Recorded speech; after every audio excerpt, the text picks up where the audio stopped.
جناب کو سچائی ہے، اور اللہ کے فضل سے یہ کبھی بھی یہ چیز جو ہے یہ اکر نہیں کرے گی، یا یہ چیز جو ہے یہ کبھی بھی سچ ثابت نہیں ہوگی.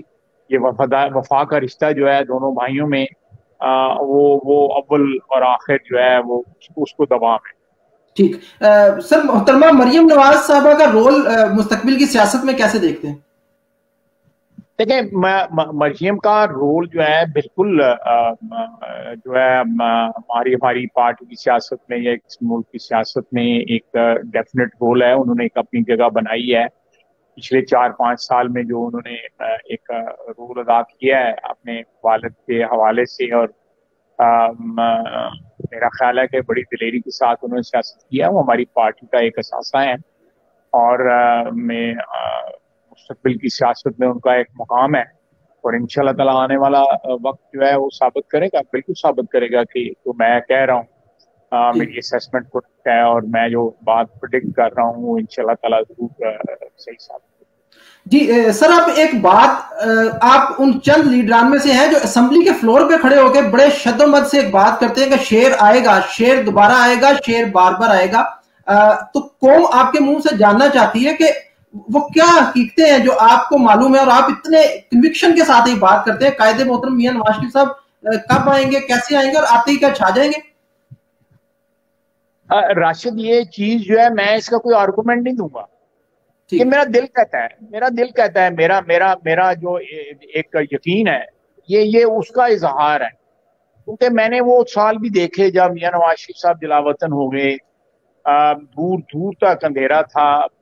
ہم 14 15 16 جو ہے ممبر تھے سارے نیشنل اسمبلی کے اندر، جو ہے کوئی دور دور تک امکانات نظر نہیں آتے تھے. 2000 میں، 1 میں، 2 میں، 3 میں، 4 میں، 5 میں، 6 میں، 7 میں. لیکن اللہ تعالیٰ نے جو ہے اس کی ذات نے، قادر مطلق جو ہے اس کی ذات نے جو ہے پھر راہیں بنائیں، اسباب پیدا کیے. نواز شریف واپس آیا، اس کا بھائی جو ہے وہ تیسری دفعہ جو ہے چیف منسٹر بنا، اور پھر 5 سال لیٹر جو ہے نواز شریف تیسری دفعہ وزیر اعظم بنا. یہ میں نے خود دیکھا ہے، یہ سارا پروسیس دیکھا ہے، میں اس کا وٹنس ہوں، عینی شاہد ہوں.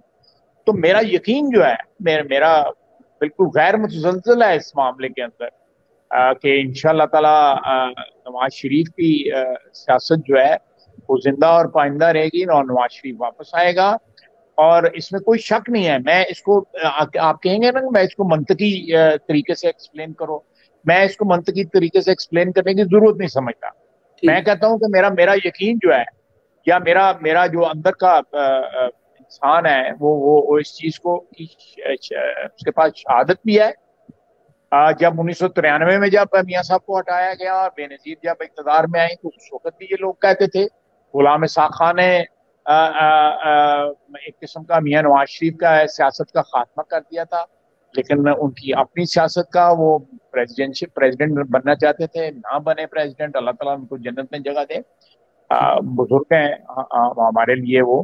لیکن پہلا اٹیمپٹ تب ہوا، پھر اس کے بعد 99 میں اٹیمپٹ ہوا، اور آج بھی آپ ہمارے 84 ممبر ہیں اللہ کے فضل سے.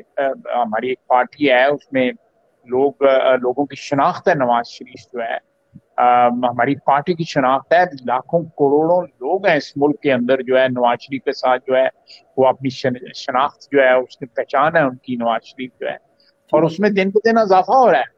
جیسے ایسے لوگ جو ہیں وہ یہ اس کی اصلیت جو ہے کلائی کھل رہی ہے اس کی عمران خان کی اور پی ٹی آئی کی، تو اس میں نواز شریف لوگوں کو یاد بھی آتا ہے. اور نواز شریف کی جو گواہیاں ہیں، جو شہادتیں ہیں، انہوں نے ایک اینٹ نہیں لگائی. آج بھی نواز شریف کے جو شروع کیے ہوئے پروجیکٹ جو ہیں ان کی تکمیل ہو رہی ہے، کیونکہ کوئی 70% مکمل تھا، کوئی 80% مکمل تھا. کم از کم I'm a very keen student of history. میں نے 72 سال میں جو ہے اس ملک کے اندر کسی بندے کو اس وطن کی، اس مٹی کی ترقی اور تعمیر کے ساتھ اتنا کمیٹڈ نہیں دیکھا جتنا نواز شریف. جی بالکل.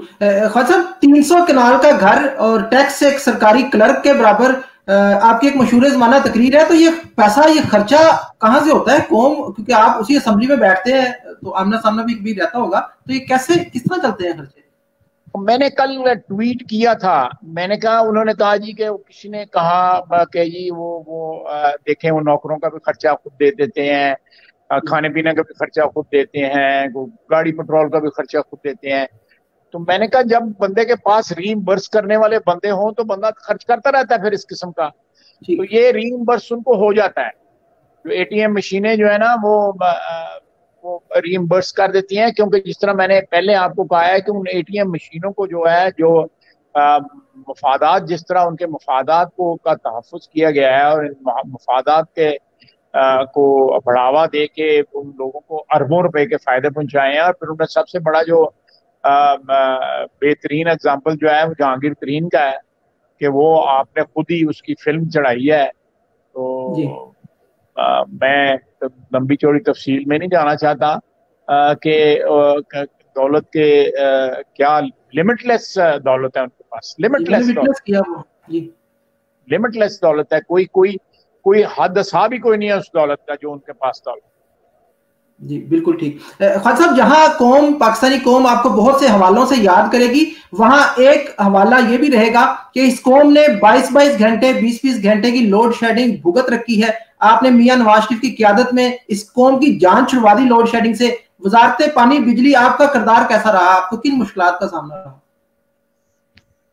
دیکھیے، آواز آپ کو کلیئر آ رہی ہے؟ جی جی آ رہی ہے، کیونکہ مجھے آپ کی آواز جو ہے کم آ رہی تھی. دیکھیں، پانی اور بجلی کا جو سیکٹر تھا جس کا میں 4 سال وزیر رہا، اس میں میاں صاحب نے ہر چیز جو ہے وہ، میں تو ایک ورکر اور کارندے کے طور کے اوپر کام، میاں صاحب نے خود سارے ہر چیز کو لک آفٹر کیا.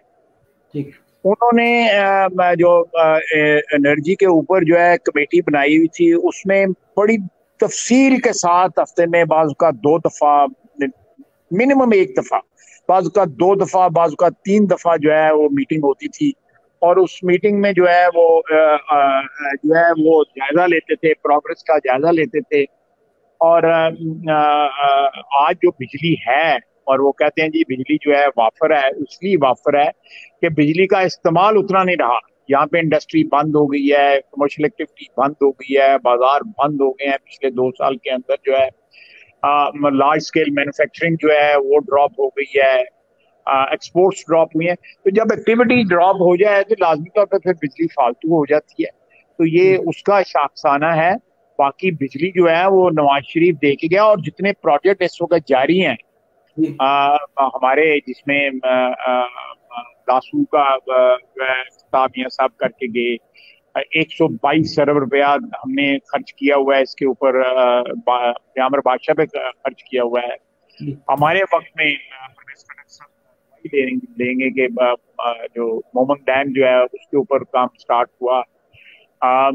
اور یہ سکی کناری 1000 میگا واٹ کا جو ہے، اور آزاد کشمیر میں، اور دوسری جگہ جو ہمارے آئی ڈی کے پروجیکٹس جو ہیں وہ سارے.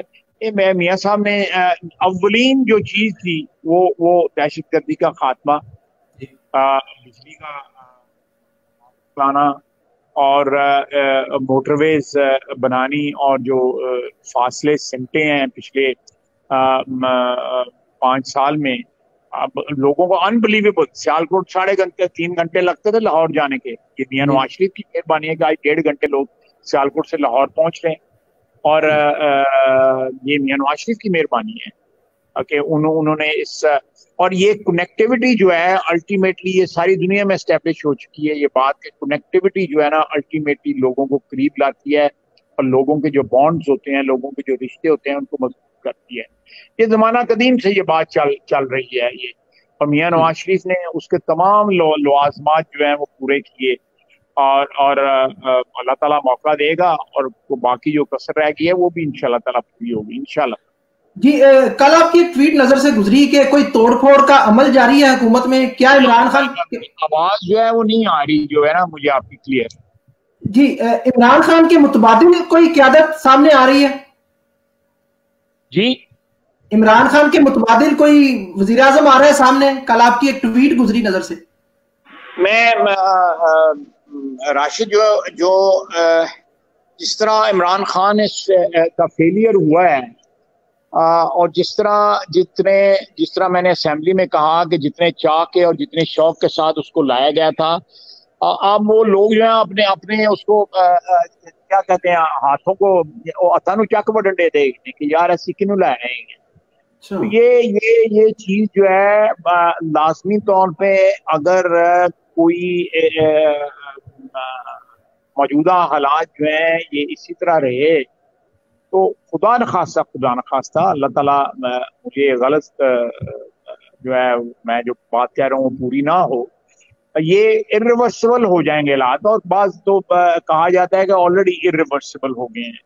اب کرونا کے اوپر وہ سارا ملبہ ڈال رہے ہیں. کرونا پہ ملبہ ڈالنے کا کوئی میں نہیں سمجھتا کوئی جواز ہے یا کوئی اس کی کوئی منطق ہے، کوئی لاجک ہے، قطعی طور پہ نہیں ہے. یہ تو سارا کچھ جو ہے یہ جہاز ڈوب چکا تھا کرونا سے پہلے. یہ مارچ میں جو ہے تمام فگر جو ہے وہ کریش کر چکی ہیں. تو اب اگر پی ٹی آئی نے حکومت کرنی ہے، اگلے 3 سال اور حکومت کرنی ہے اور عمران خان نے رہنا ہے، تو پھر یہ اس ملک کا اللہ حافظ ہے.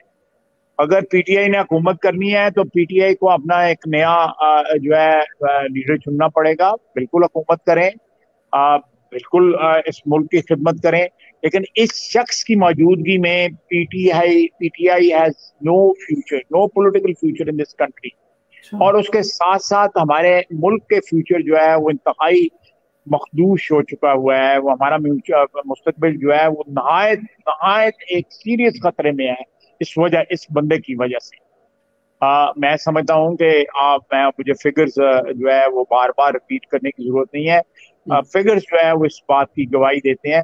تو یہ سونر دا بیٹر کہ اس بندے کو ریپلیس کیا جائے. میں نہیں کہتا کہ آپ اس کو پی ٹی آئی کو فارغ کر دیں، حکومت اڑا دیں، یہ کر دیں وہ کر دیں، but as a first step اگر آپ نے کوئی کنسنسس کریٹ کرنا ہے، نیشنل کنسنسس کریٹ کرنا ہے ملک کو بچانے کے لیے، تو سب سے پہلے جو ہے اس بندے کی جس کی کریڈیبلٹی زیرو ہے اس کو ریپلیس کرنے کی ضرورت ہے. اس کے بعد جو ہے ایک نیشنل کنسنسس، ایک نیشنل ہارمنی کریٹ کی جائے جس میں تمام ادارے، افراد، سب سے امپورٹنٹ تو ادارے ہیں، وہ مل کے جو ہے کسی ادارے کی کمٹمنٹ جو ہے دوسرے ادارے سے کم نہیں ہے اس ملک کے ساتھ. تمام اداروں کی کمٹمنٹ جو ہے وہ بالکل جس کو کہتے ہیں نا پاسدہ سونا 24 کیرٹ کی کمٹمنٹ ہے، مجھے کوئی شک نہیں ہے. اور یہ لیکن جب افراد جو ہیں وہ اپنا مفاد جو ہے وہ قومی مفاد کے اوپر اس کو ترجیح دیتے ہیں یا اپنے مفاد کو جو ہے وہ قومی مفاد سمجھنا شروع کر دیتے ہیں، جس طرح عمران خان صاحب نے سمجھ لیا ہوا ہے کہ ان کا مفاد جو ہے وہ قوم کا مفاد ہے. یہ بہت لوگوں کو ایسی غلط فہمیاں ہو جاتی ہیں جنہوں نے بعد ایک خجل خراب ہونا ہوتا ہے نا، انہوں نے اللہ تعالیٰ غلط فہمیاں کرا دیتا ہے. تو یہ جو ہے نا یہ بڑا ضروری ہے کہ اس موقع کے اوپر اس دلدل سے جس کھوپے میں یہ پھنس چکا ہے ہمارا جو ہے ملک اس وقت، اس کو نکالنے کے لیے ایک نیشنل ایفرٹ کی ضرورت ہے. انڈیویجول یا ایک ادارہ یا ایک فرد جو ہے اس کو نہیں نکال سکتا. اس کو پورا ایک نیشنل ایفرٹ چاہیے، ایک قومی جو ہے وہ کوشش یا ایک قومی جو ہے وہ اس کے لیے جو ہے ہمیں کوئی پروگرام ترتیب دینا پڑے. جی ٹھیک، بہت شکریہ خواجہ محمد آصف صاحب آپ کے وقت کا. انشاءاللہ گاہے بگاہے آپ سے بات ہوتی رہے گی. Once again thank you very much. اللہ حافظ. جی بہت شکریہ راشد. اینی ٹائم حاضر. Thank you sir. جی دوستو، آج آپ نے ہمارا شو دیکھا جو کہ مسلم لیگ کی شان آن جان وفا خلوص کا دوسرا نام خواجہ محمد آصف کے ساتھ تھا. آپ کامنٹ سیکشن میں اپنی رائے کا اظہار کر سکتے ہیں. امید ہے آپ ہمارے اگلے پروگرام بھی اسی طرح پسند کریں گے. اگلے شو تک کے لیے دیں راشد نصر اللہ کو اجازت. اپنی فیملی کا رکھیں خیال. اللہ نگہبان.